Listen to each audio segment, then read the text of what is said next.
All right, well, here we go. Let's present, and then what I'm going to do is do it so that you guys can see it. Hopefully, let me turn that down a little bit. That helps you guys a little bit. All right. So this chart here, I can hear Taffy. She's having fun. She's running around outside. Her and Zoe. Zoe's out there somewhere. Look at this. November 11th. Born 11:11 p.m. Where's my sound effects? Dun, dun, dun. Where the hell are my sound effects at? Like, this chart deserves sound effects. Like, seriously. Oh, so Lisa, you knew. Lisa knew. Lisa said that's a wild birth. Lisa said that's a wild. Lisa got it. Lisa said that's a wild birthday and time. Lisa knew. I didn't say the birth time. Or did I? Like, did I get ahead of myself? Did I give it out? I was waiting for someone to guess it. Lisa said that's a wild birthday and time. It's 11:11 at 11:11. Right. Okay, so let's take a look at this. First things first, the first thing you do is you always go and look at the rising sign. And that's always found on the left-hand side, the eastern horizon of the birth chart, right? That's your rising sign. So I'm not sure, Mustang Girl, if you've seen your chart before. And if you have, you may not have seen this chart. You are a Leo ascendant at 436. Okay. So Leo and being on the ascendant, rising, same thing, rising and ascendant. Usually something about your appearance, typically the mane. Think of a lion's mane, the Leo, the hair that flows, right? So physical features you can see by rising signs in people, believe it or not, right? And Leos tend to be very colorful. So they're either going to dress colorfully or something about them is going to be, you know, they're going to dress in a way where they are going to kind of want to stand out. Even if they're not doing it to stand out, it's about expressing their uniqueness, right, in their appearance. Okay, so it could be by colors and whether that's matching or coordination in colors with their clothing or whatever. It's something really unique about them. They're shining, they're radiating, like they walk into a room and they get the attention. Okay, so now that's just a little basic on the Leo energy. And you have a good amount of Leo. You have almost 25 degrees of Leo energy in your first house. Okay, so that red line, actually, I didn't change it the color yet. There it is. Now there's your red line.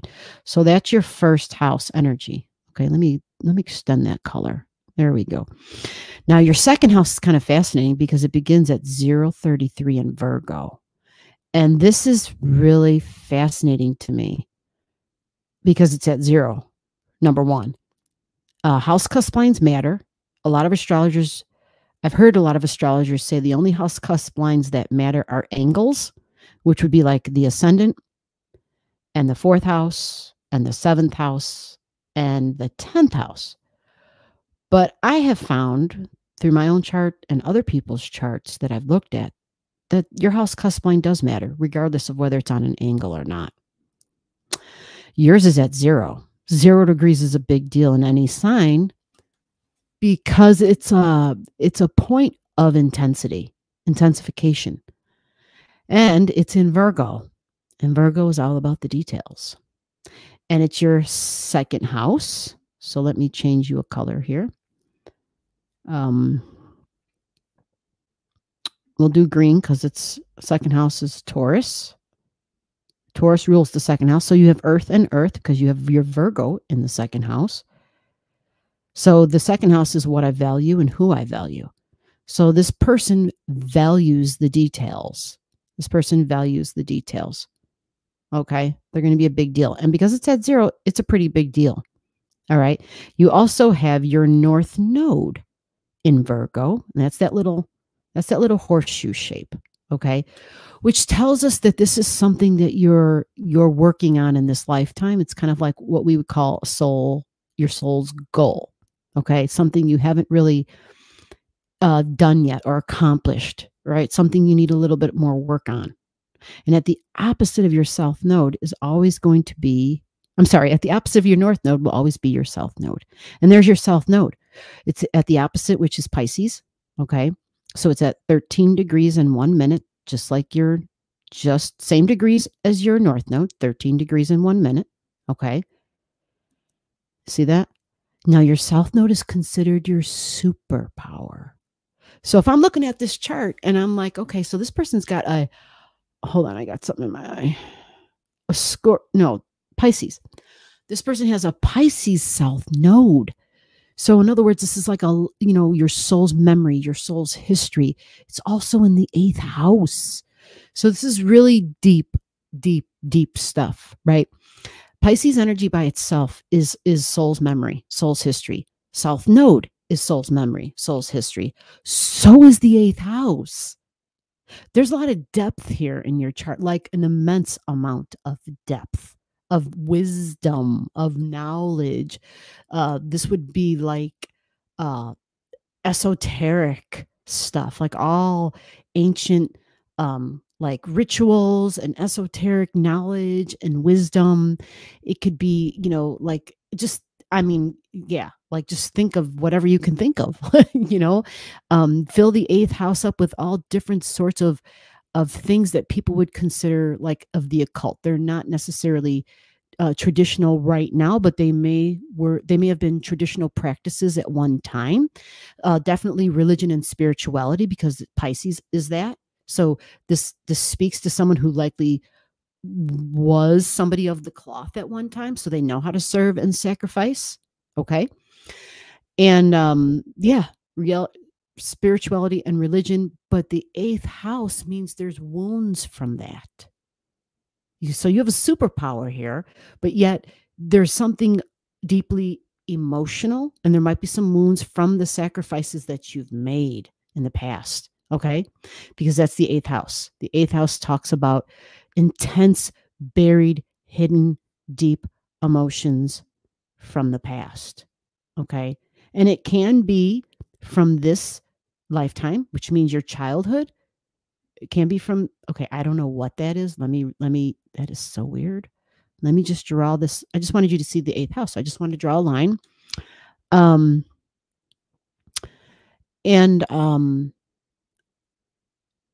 When I think of the 8th, it's bonded energy. It's emotional bonds. Okay.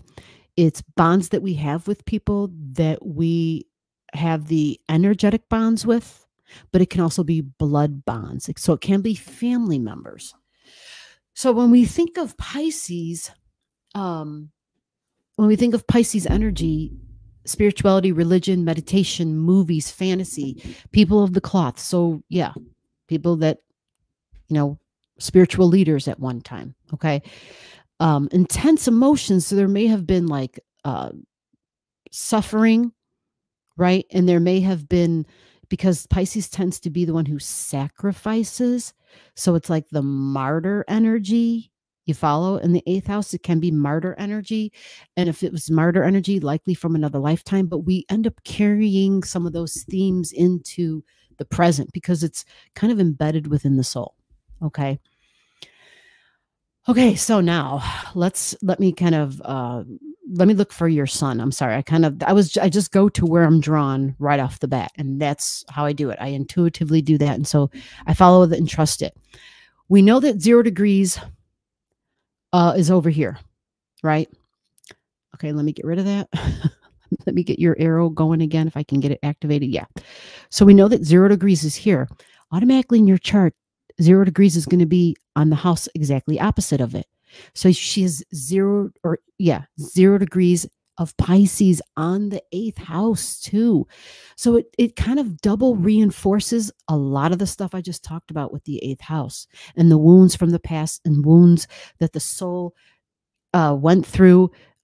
However you look at time, like however you want to understand that, that's why I choose sometimes soul memory and soul history. It kind of works better for people, especially if people are like, hey, what are you talking about? Other lifetimes? I don't believe in that crap. Like that doesn't make sense for me. That's okay. Then just try to rationalize it in any way that you can that fits for whatever your beliefs are. All right. Either way, there's residue here. There's memory that's here. Okay. It's from an experience. And because it's at 0, it's actually like, 033. So it's almost 1 degrees, but it's still powerful. It's still powerful. It's still intense. Okay.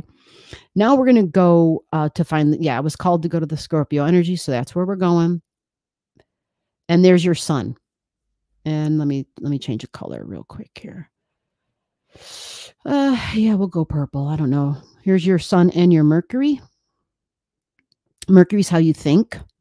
I'm sorry. Here's the sun right here, and that's Mercury. Let me check something in the chat. Sometimes I start rambling and people are like, I don't know what you're talking about. I can't see you. She did. Okay. Ha ha ha. 11 is a master in numerology. There you go, Stephanie Hall. It sure is. 11 is a master in numerology. Yes, it sure is. KM, what an awesome date and time. Pretty amazing, isn't it, Stephanie? Stephanie, where are you watching from? Welcome to the live. Thank you for contributing to the live. For anybody who's been here for the first time, we'd like to know where you're watching from. The only one we want a home address for is for Jonathan Golden.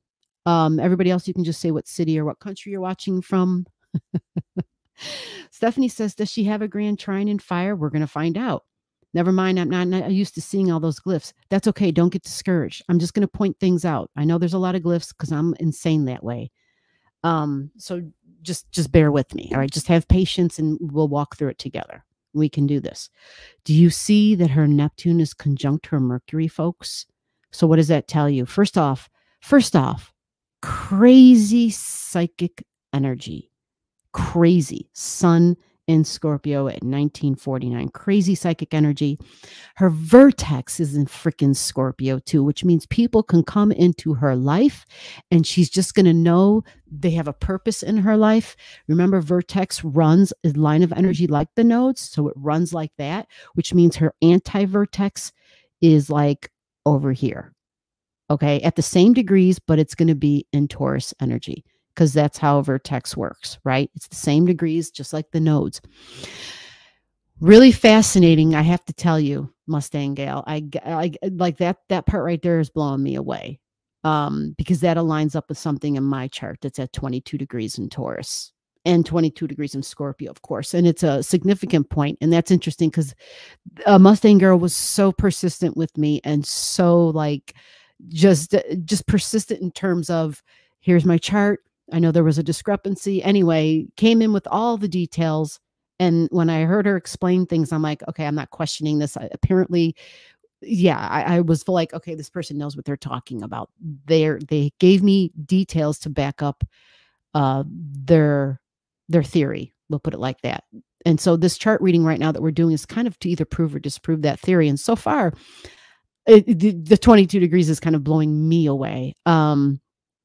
So now her sun, Scorpio, psychic Scorpio, enforced by the sun, shines and radiates, powerful, deep. Remember, Scorpio rules the 8th house, folks. Okay. So what that tells us is her 8th house and her 4th houses trine each other, right? And they trine each other with the 12th house. So she's got water in the water houses, really spiritual, really psychic, really empathic empathic Cancer energy in the extremely highly sensitive place of Pisces, 12th house. Her Mars is there even. So having Mars in Cancer can sometimes be difficult. Okay. 12th house is hidden. So this can be difficult. There might be, normally when I see Mars in Cancer for people, there are issues with emotions. Okay. And these people normally have to work they have to work a lot to maintain a mental equilibrium, mental stability in their world. Okay. They have to work really hard at it. Ah, man. And having that in such a sensitive place, shit whether you want to know it or not. You know it whether you want to know it or not. That's the 12th house. You know stuff and you just know it. You don't have, you just know it. You just know it. Okay. Mercury. We're going back to her Scorpio energy down here.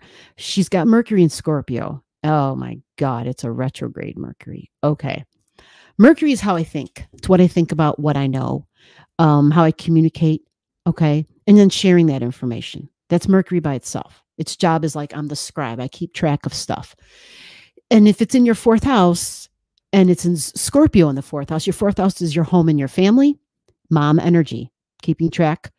Kind of like, I don't want to say keeping tabs on mom. Scorpio's just going to know shit about mom. It's in the 4th house. Just going to know things about family. Okay, Scorpio, again, very psychic, right?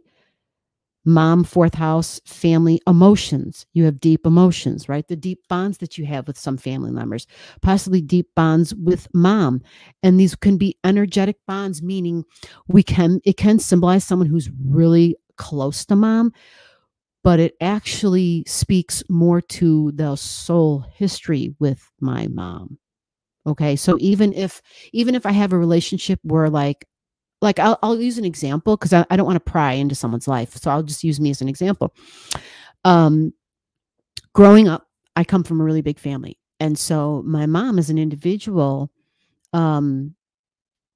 she liked the idea of having a lot of people around her, but it was never in her, and I've understand this now as an adult who looks at her astrology chart. I understand this now. Aquarius. So a bit detached, never really created deep bonds with her children. Okay. I think outside of, I shouldn't say ever because she carried and nurtured and gave birth, and did all that. But outside of that, once we became individuals, right, there's that level of detachment. And so, so for my mom, just having people around her was good enough, right? It was like, okay, this is my family, and to her, it was like a roller coaster ride. It was fun and you never knew what was going to happen. And then that appealed to her, but not really creating deep, meaningful, bonded, just experiences with the children necessarily. Okay. And, when you have that many, how can you do it with every one of them? And so anyway, so for me, the example with me and my mom, we never had that relationship. And as a little kid, I knew my mom was never going to be that kind of a mom for me. She was never going to be that mom that would like walk up to you and put their arm around you and be like, I love you. How was your day? Never. I've never heard those words. I've never even heard, I love you. Like, I think I'm like, this year is the first time, like, she's really, yeah. And so she's in a much needier place. And again, I don't have any anger and animosity. Fortunately for me, I always just knew that kind of stuff about her. So, but for other siblings of mine, they don't have that knowing and that understanding. And so for them, they're taking it very personal because that relationship was never there with mom. Right. But there is still like that soul's history, Scorpio energy. So even though I don't have the relationship from my perspective as my mom's child and her as my mom, and that kind of a warm relationship that you think of when you think mother and daughter, but we have a soul history, my mother and I know this. And my mother knows it to the degree where she feels it. It just resonates for her. That was my long-winded example to describe Scorpio energy. Sorry. I'm trying to just give you a real life example of that. And it's present day, right? And that is. And so for this person with Scorpio in the 4th, you can have a deeply, you can have a meaningful relationship with mom.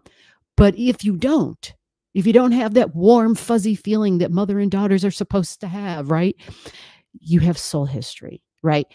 But because it's Scorpio, there might be wounds there. Okay. There might be some wounds involved with that because that's Scorpio. It's intense energy. It's a lot like that 8th house that I talked about.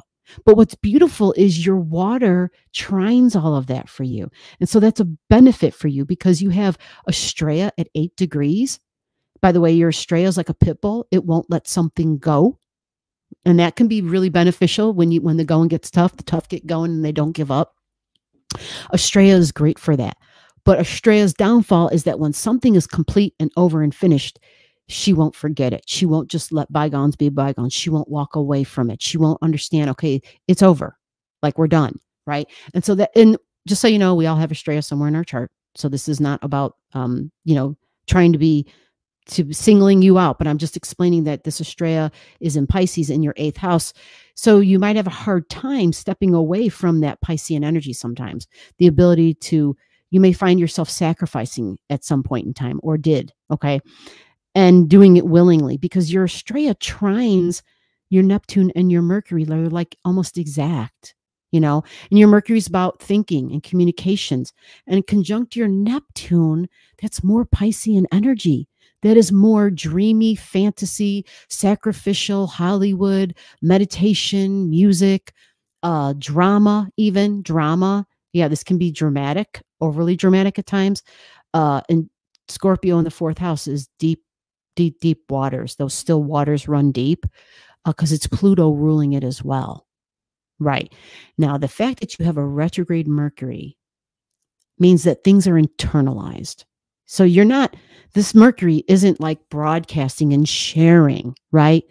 It internalizes it because it's a retrograde, meaning you're thinking about it, you're chewing on it, you're keeping it inside. You may write about it like in a personal private journal or something, but that would be personal and private, right? Scorpio is a very private sign. People tend to call Scorpio secretive and sneaky. It's really private because it's about my most vulnerable things, Scorpio energy, right? So it's just very private energy.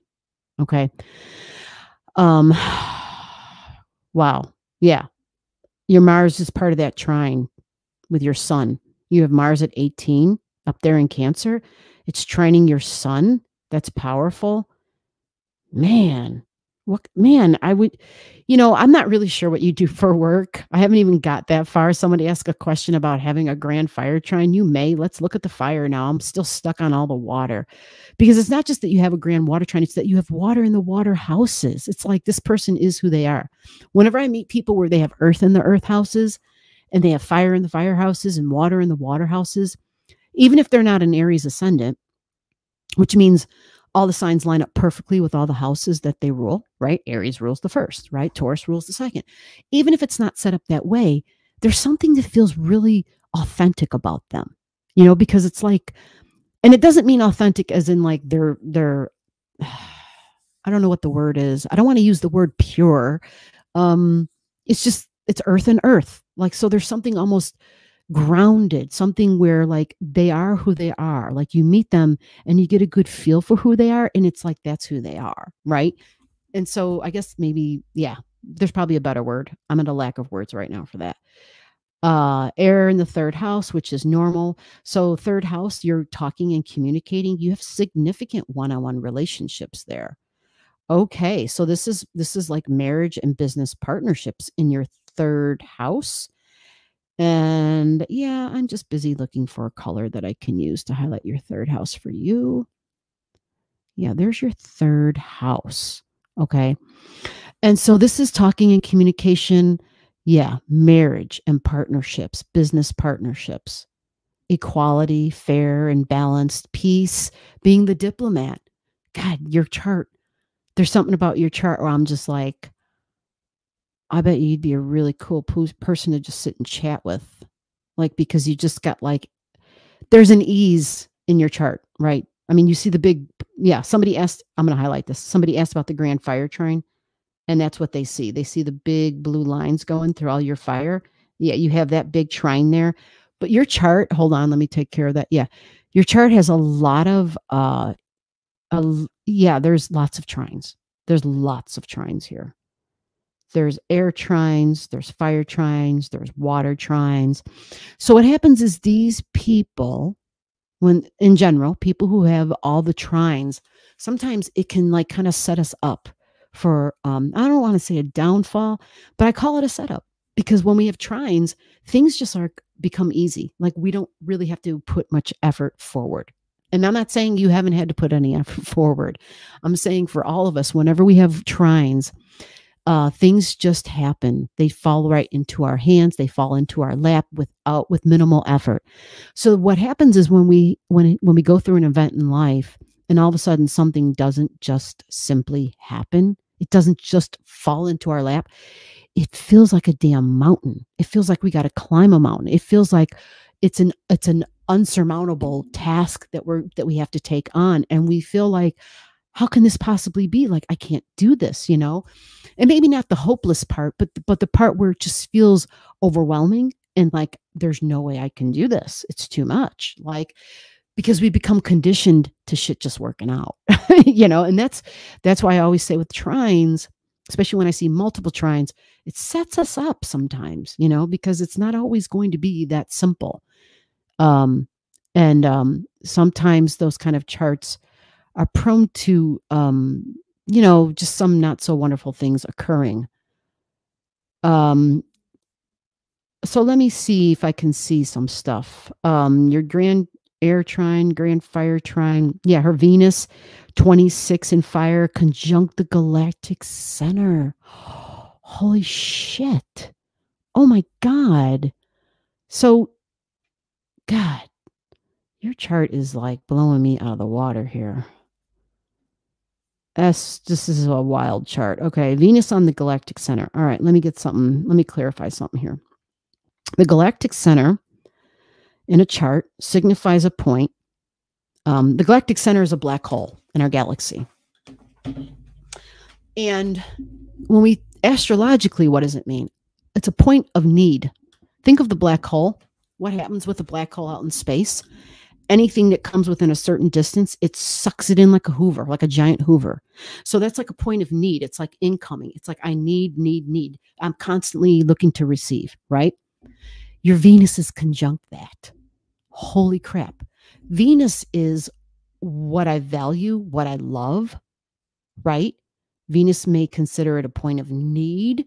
Like Venus and the galactic center are in your 5th house.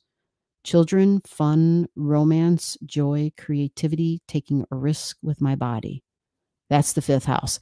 You also have some Capricorn energy there, so you're very, very fortunate. Wow. Another fortunate thing for you. Why? Why would I say that's fortunate? Because Capricorn is cautious. You have Juno in Capricorn at 138. Let me bend this a little bit. You also have Jupiter at 3 degrees in Capricorn. Now, Jupiter doesn't necessarily operate super well in Capricorn, but what it would tell me, 5th house, Capricorn, masculine energy, Jupiter is masculine energy. You also have Juno there. I'm hearing Saturn. So it's long-term relationships. So these would be people that,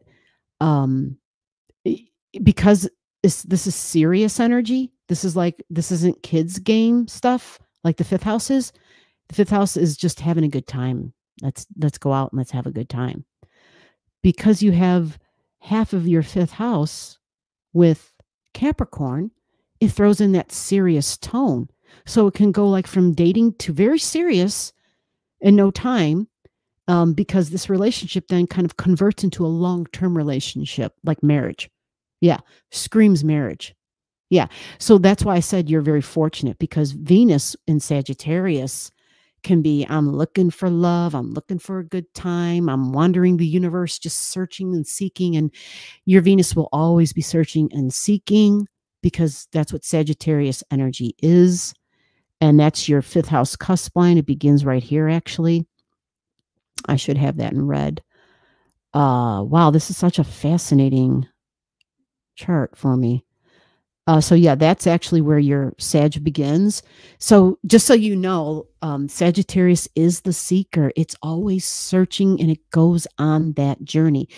And it likes to go on long journeys for fun because it's in your fifth house. Like traveling long distances, typically airplane energy, flying through the air. It could be on a boat. It could be across the ocean, right? Going to destinations, foreign lands, immersing yourself in other cultures, languages even, food, drink, Sagittarius energy, all about adventure. A very confident sign, Sagittarius. They're very confident. They are somehow the teacher energy, right? They're wise, wisdom, Sagittarius, ruled by Jupiter. So you have Jupiter in your fifth house in two ways. Yeah, you have it because Jupiter's literally there in Capricorn and because it's there by your Sagittarius energy. So Jupiter over here, I know I'm like being really wordy and detailed, but I see that you can absolutely handle all the details. This blows up your Venus a bit, and it's already exaggerated. It's already like Jupiter exaggerates things, you know. So this would say, I'm looking at the age. I'm only saying this because I'm just like, wow.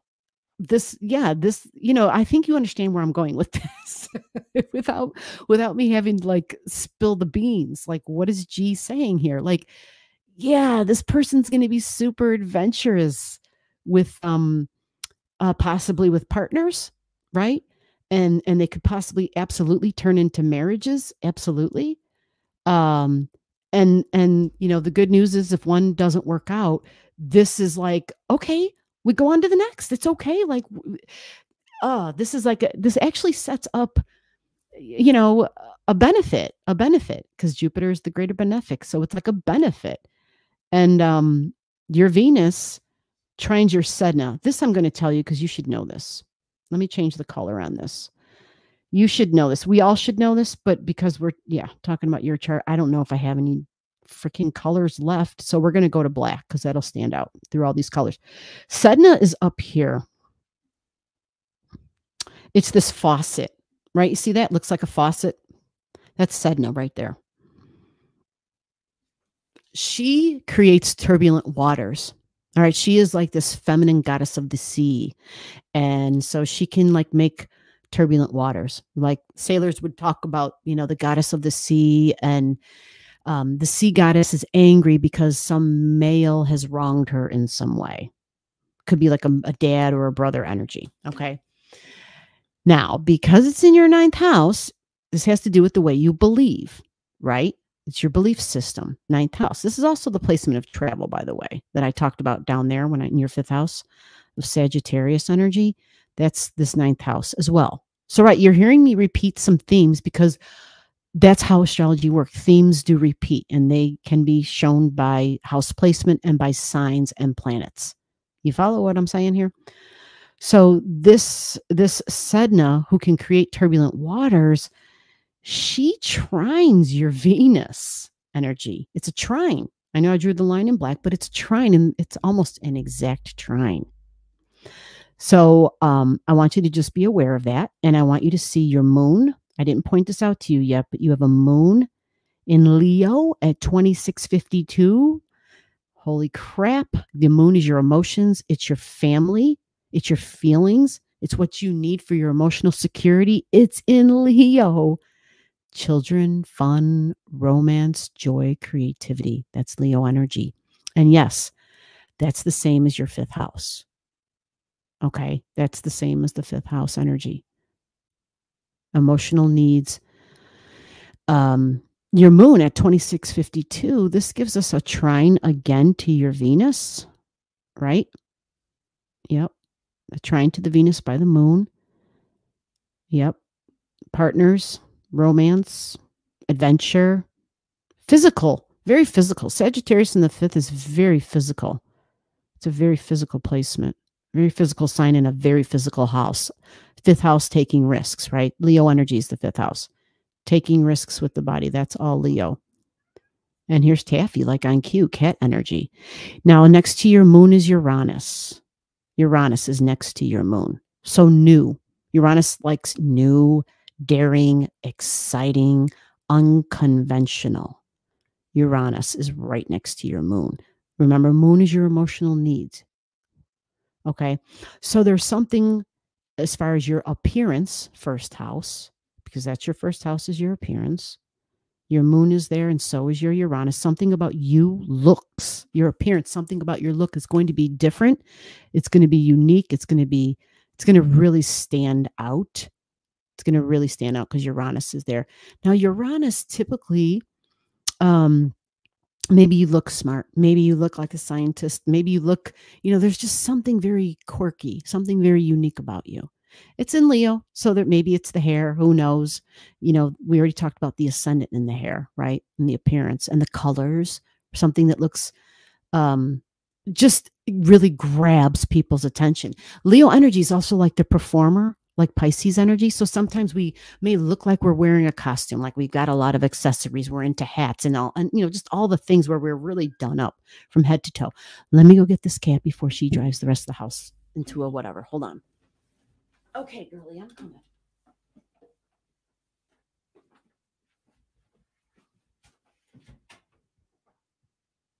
Okay, you're in for the night. You're in for the night. Okay. Yeah. I think we're almost done. I don't even know what time it is, but if you're coming up, come on up.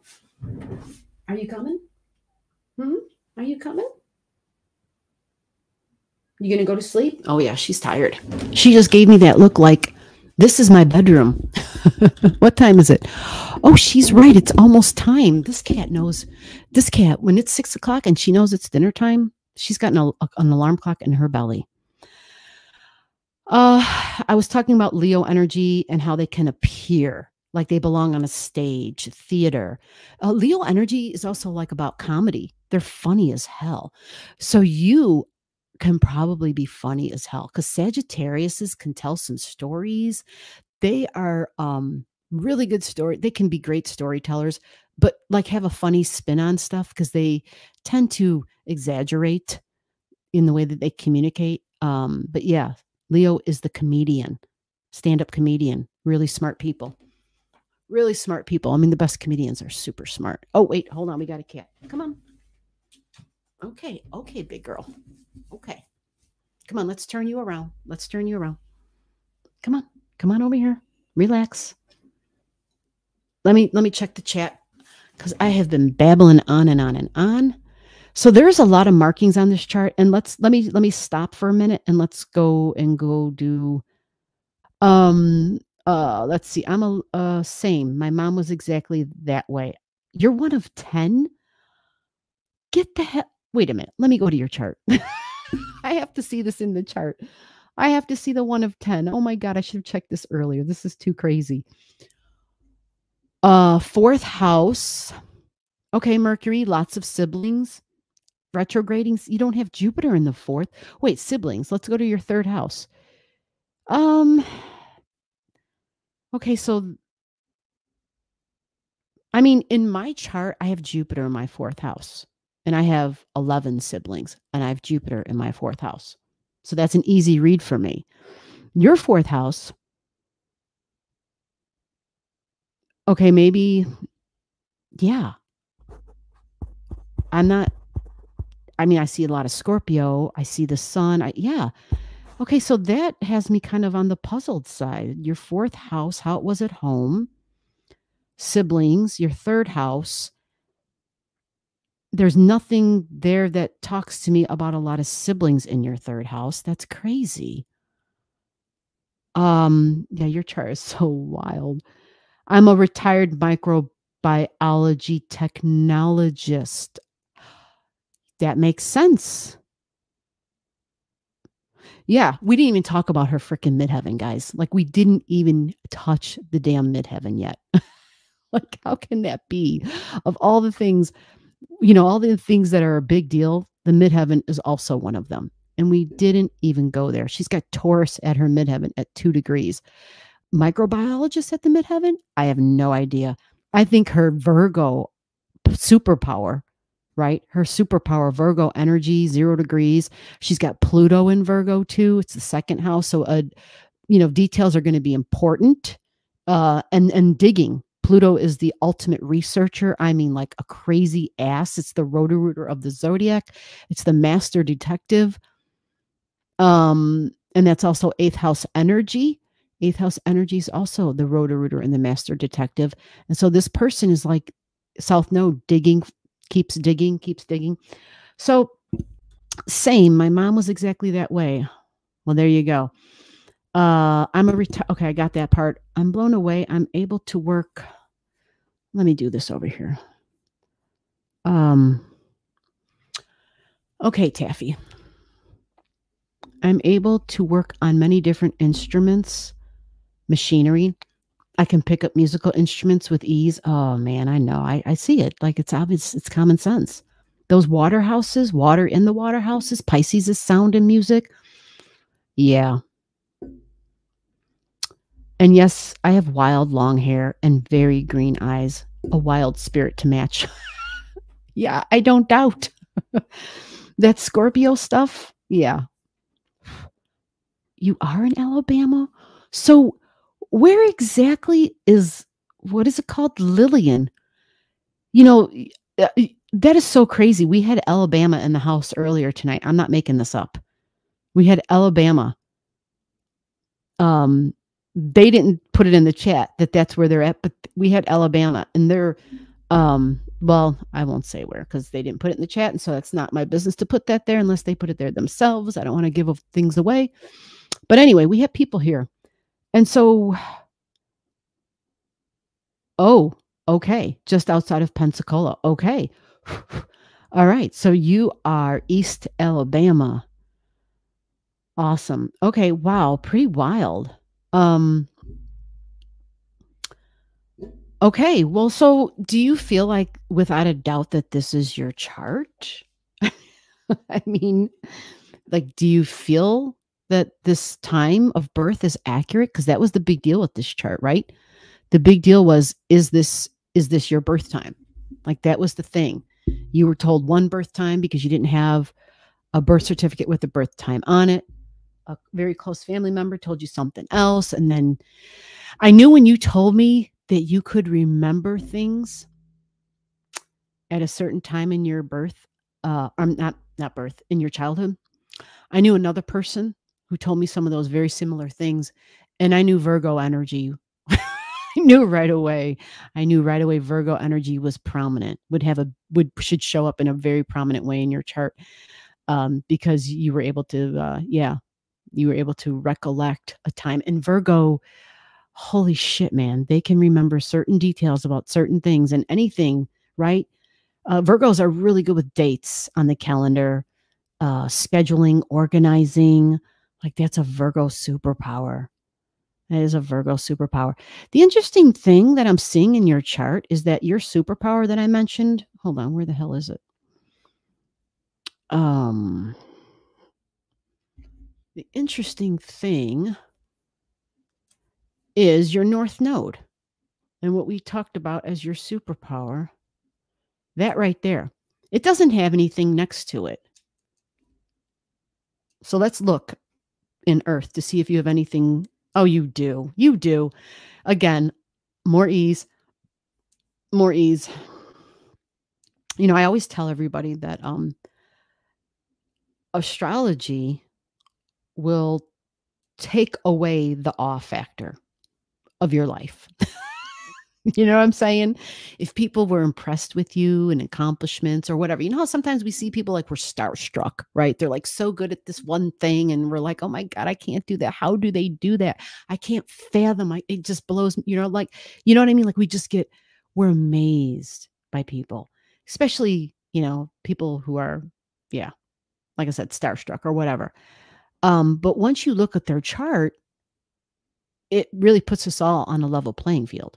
It takes the wow factor out of who we are because all of our accomplishments, we can look at them and see them written in the damn chart.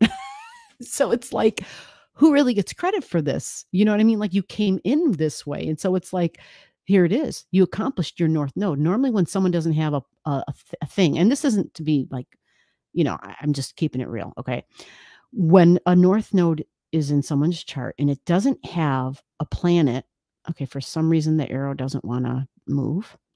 But when they don't have a planet near the north node, it's usually it can be very difficult for someone to achieve their north node.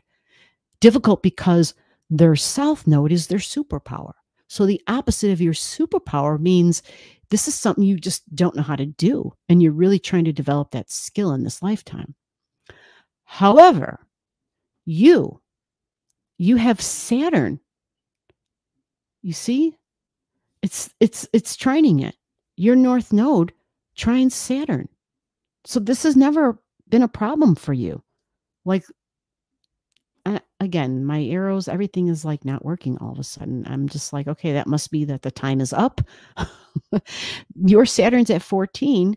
That trines your north node.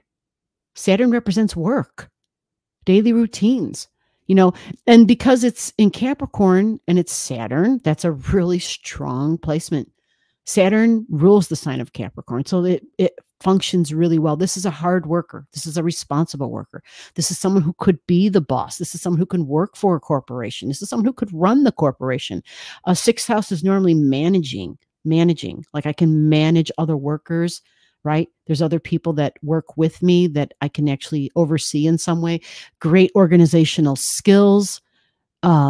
And can set the example, working on a high level. They can be very ethical, great workers, and they're going to stick to it. They're going to get the job done. And they can, they're looking for integrity. That's going to be important. And so if you're saying, like research and stuff, and I see your north node's part of that and details are involved because it's Virgo and microbiology, did you say like earth, right? Earth elements, right? Natural stuff. Virgo, earth sign. Saturn in Capricorn, earth sign. And then your midheaven is at 2 degrees, earth sign, Taurus. That trines your 5th house cusp line. And that trines your 2nd house cusp line of income. Your 2nd house is your income, what you value. It can be our job. But yeah, it's a really beautiful grand earth trine in your chart. You've got earth trines, water trines, fire trines. You have, I'm looking for air trines, 4, 29, 27. Yeah, you have an air trine, a grand air trine as well. Your grand air trine. Wow. So yeah, I don't know if you had a particular concern or a question or just a straight curiosity, but here's your grand air trine. Hold on. Yep. It's in orange. I'm sorry that doesn't show up real well. And you might not be able to see it anyway, because I'm like, yeah, I've got the chart over here. But it's really powerful. Your Chiron is part of that trine, which is really nice. Chiron is considered a source of pain, a point of pain in our chart. It's in group energy. It's with friends. You have a source of pain there. Can be with somebody older than you. It's Aquarius energy. So that would talk about Uranus. So maybe about your appearance. Could have something to do with your appearance even. But maybe of your partner, because it's in your 7th house. Okay. So it can be somebody older. So yeah, just some interesting stuff. Interesting stuff. It's 12:06. We didn't get to the ghost stories, guys. I am so sorry. This was a really cool chart. MustangGal, how do you feel about this chart? Do you think that this is your chart? Like as far as the birth time? Are you confident with some of the things I've talked about? Do you think it's legit? Do you think it's you? Is the question. Taffy's looking at me with her eyes half open, and she's just looking at me like, this is the room I sleep in, right? As long as I keep a hand moving on her, she's okay. We're wrapping it up, Mama. Yeah, I'm talking about you. She's looking at me. She's laying down on her side. She's happy. She's happy. We're in the teens right now. The temperature's really dropped. We're in the teens. It was snowing today in the 20s. It was pretty chilly. I mean, it's not normally like a chilly for where I'm located, but we already had like almost 60-degree temperatures. And it's like, holy shit, where did this come from? And we had a really mild winter. So we were due. I confirmed your whole life. Are you kidding? So you're like, this is it. Holy shit. Okay. Well, good. Good. Okay. This is good to hear. Thank you for giving me the feedback. I don't know, sometimes I don't know if people, because I can't see them on the other end. Oh, I have cat hair everywhere. So sometimes I'll do people's charts in this format, right? And so I don't know if I'm hitting, if I'm missing, if they agree, if they disagree. Some people are just like, yeah, this makes sense. And if it doesn't make sense, I want people to say it doesn't make sense. It's not an insult to me. It doesn't mean, hey, you're screwy, you don't know what you're doing. No, at that point, it's like there's something not right with the birth time and we need to get to the bottom of it. We need to figure it out. So I need honest feedback. I don't doubt, obviously I could, make a mistake in the reading of it, but it's pretty basic. I know it doesn't seem basic, but if you just stick to the keywords for each sign and the meanings and then weaving them together, yeah, you're going to be able to get it. But, so wow, I'm just shocked. And I'm not really that shocked. I'm glad you were able to confirm it. Like I said, sometimes people they don't really say too much. And so sometimes I'm like, okay, are they emotional? Can they not comment? And sometimes that happens. And then there's the damn internet, whether, hey, wire biter, come here. Come here. I know it's late. I know. We're saying goodnight right now. Here. Aw, there she is. There's the pretty tortie. Yeah. They know you're tired. Yes. Okay. She's like, you owe me a cheek rub. Okay, baby girl. Okay. By the way, for people who are in the live or who are watching or whatever, there is a video on the channel that's coming up at 12:15. And it's for the Taurus people, for your Taurus energy for April. So yeah. I just thought I'd let people know right now. There's people all around the world. So for some of you, it's your morning hour. Look at all the hair. All the freaking cat hair. Taffy. That's Taffy. Yeah.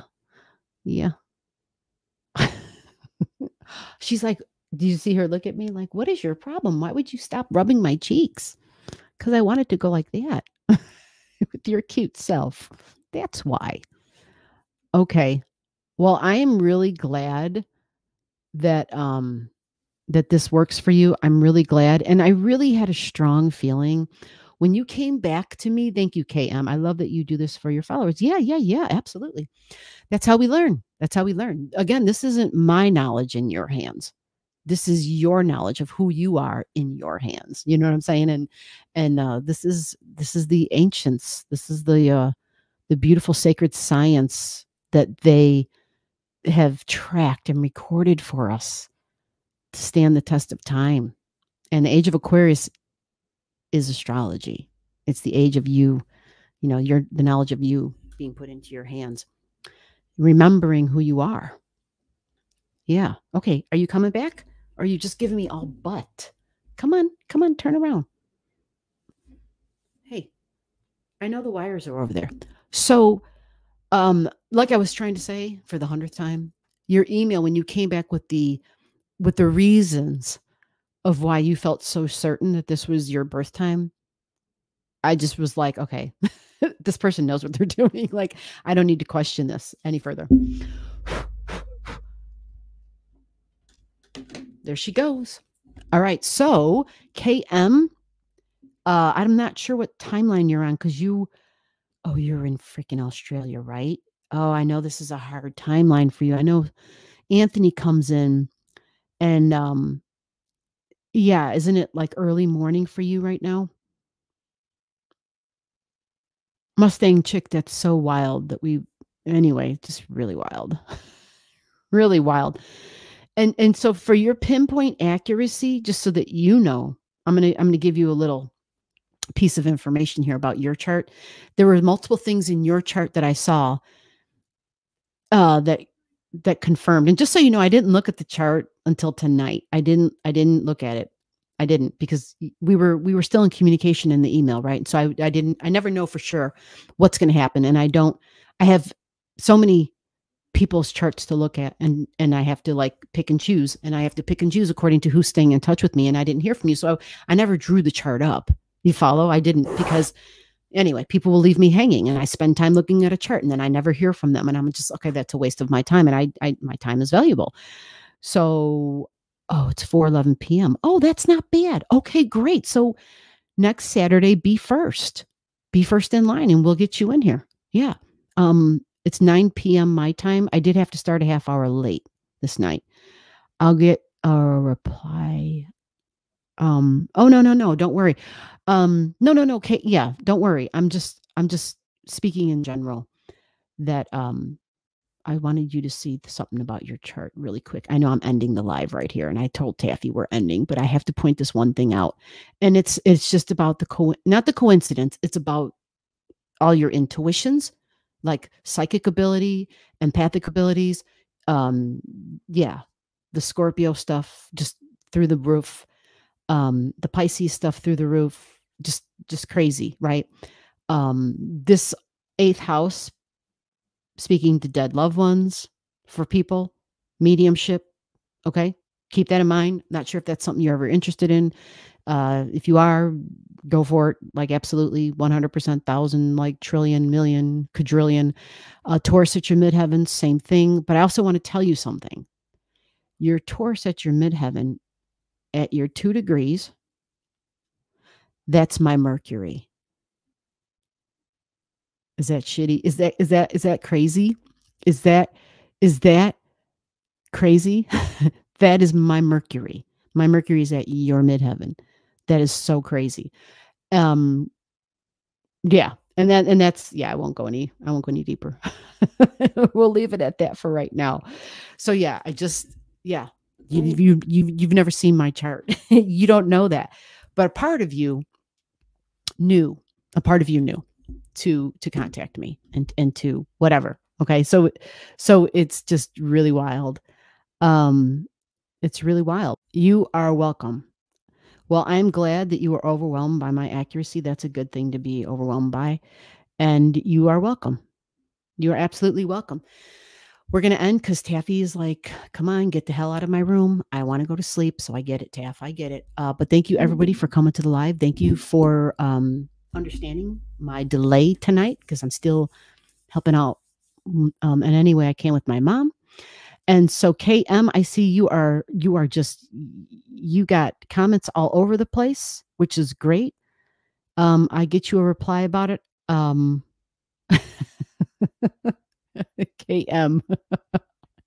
you are too kind. You're too kind. Thank you so much for the for the kind thoughts and for the kind words. I really appreciate it. And thank you for appreciating the work. I greatly appreciate that very much. So with that, we're going to end the Starry Night Live. There's a video coming out actually right now. So I'm going to end it here. And if you aren't completely sick of my voice yet, go check out the video that's coming right up. It's probably already up. Until next Saturday, I will see you then. And remember, together we're better. Together we're better. Bye-bye.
below the video, I'll have all the degrees for those of you who like to pay attention to the degrees in your chart. Again, if you don't know and you want to know, just comment below.